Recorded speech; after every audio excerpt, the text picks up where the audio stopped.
सावन के महीने में 2 लोटा जल महादेव जी को चढ़ाने के लिए जाओ, तब 3 चीजें अपने अंदर धारण करना। पहले नंबर का तो 2 लोटा जल जब घर से लेकर जाओ तो जरूरी नहीं कि दोनों हाथों में लेकर जाओ, एक लोटे के ऊपर दूसरा लोटा रखकर दूसरा हाथ से अगर कोई काम हो, पल्लू लेना हो या कोई कार्य हो तो कर सकते हो। नहीं तो तुम 2 लोटा हाथ में रख लो और पल्लू डाल देना सिर पे,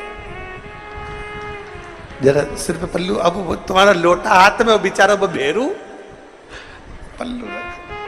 ठीक है, थोड़ा और खींचो ये बाजू का, तो पल्लू वो भेरू ने और खींचा है, ठीक है, ये पल्लू मारा मुंडा में दे दो, अब ठीक है।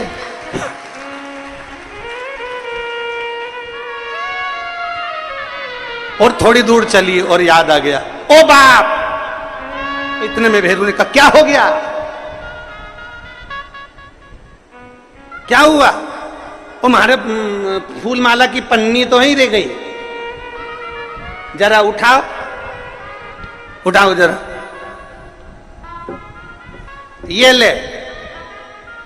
कमर में खोसी दो, खोच कमर में पन्नी। और कैलाश पर्वत पे जाके रहूंगी, भोले को अपना। अब पति भी के अच्छा शंकर हुआ और अच्छा जल हुआ, निवेदन है अगर 2 लोटा हाथ में ना तो एक के ऊपर एक लोटा रखकर भगवान की भक्ति धारण करते हुए 3 चीजों में एक चीज जल 2 लोटा, दूसरा श्री शिवाय नमस्तुभ्यम का जाप पूरे सावन के महीने में से कम 5 दिन ऐसे निकालना कि बेलपत्री के पेड़ की छांव में बैठकर हम श्री शिवाय नमस्तुभ्यम की कम से कम 1 माला जरूर कर ले, जरूर। और मान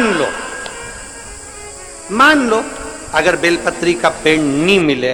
तुम्हारे आसपास में नहीं मिले, तो फिर एक काम करना, शंकर जी के मंदिर की बेलपत्र मिली जाए, उसको सिर पे, हमारे यहाँ कहते हैं आंवले के वृक्ष का जब आंवला नोमी आती है ना, तो आंवला नोमी आती है और आंवले के पेड़ के नीचे जाकर भोजन नहीं कर सकते, आंवले के वृक्ष के नीचे नहीं जा सकते, तो आंवले के वृक्ष की पत्ती को सिर पे रख के भोजन कर लो, तो कहते हैं कि हजारों अश्वमेध यज्ञ के पुण्य के बराबर, भंडारे के बराबर भोजन प्राप्त हो जाता है।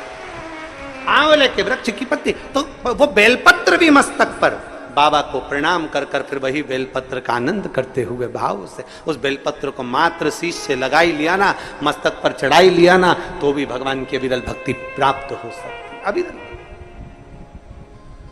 और मान लो बेलपत्र भी ना मिले तो बेलपत्री के वृक्ष की थोड़ी सी मिट्टी अपने मस्तिष्क पर लगाकर मस्तक पर चढ़ाकर भी हम जाप कर सकते हैं। बेलपत्र के वृक्ष की मट्टी का भी चंदन हम लगा सकते। चंदन हमने एक बार पहले